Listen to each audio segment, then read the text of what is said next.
Assalomu alaykum obunachilar. Navbatdagi prensipimiz soatlik. Bugungi sanagasi 2026-yil 25 mart kuni bu prensipni topshiramiz. Bu prensipni razmeri keladigan bo'lsa 162-60 bo'ldi.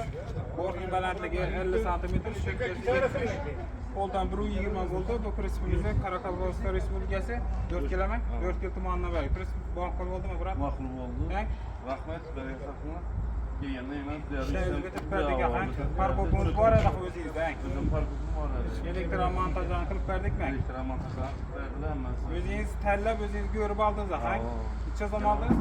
11 million so'm. 11 milliona kalkulatik yorim krel bu 162-60 tabrik qilaman. Yaxshi ishladik. Mana shu spravkasi 10 kun ichida nomer olasiz. Xayrni toping, yaxshi kunlarda ishlating. Yana prinsipimiz bir xato azor aytib o'tamiz. 15lik balonlar yana yangi balonlar bilan 1.76 lik traktor prinsiplarni borting balandligi 50 sm. Yana 1 tonna 600 lik qalin zamoqlar yana parkoplarni ustidan ketib berdik. Bu yerda bilkasi. Bu yerda nedan qo'yib berdik. Zapaski o'rnini. Bu yerda yana kuzov nomeri. Kimga shunday prinsiplar kerak bo'lsa, prinsiplarimiz ko'p. Kelaverasizlar. Avan kelaverasizlar. Like'lar bosib, obuna bo'lib, geliştirib chiroyli narxda 12 milliondan sotib turgan narsa parkoplar o'zlarida boradi. 500 ming so'm parkopga qaytdik, 500 ming so'm aksiya. Siz kelaverasizlar, sog' bo'lin, salomat bo'ling.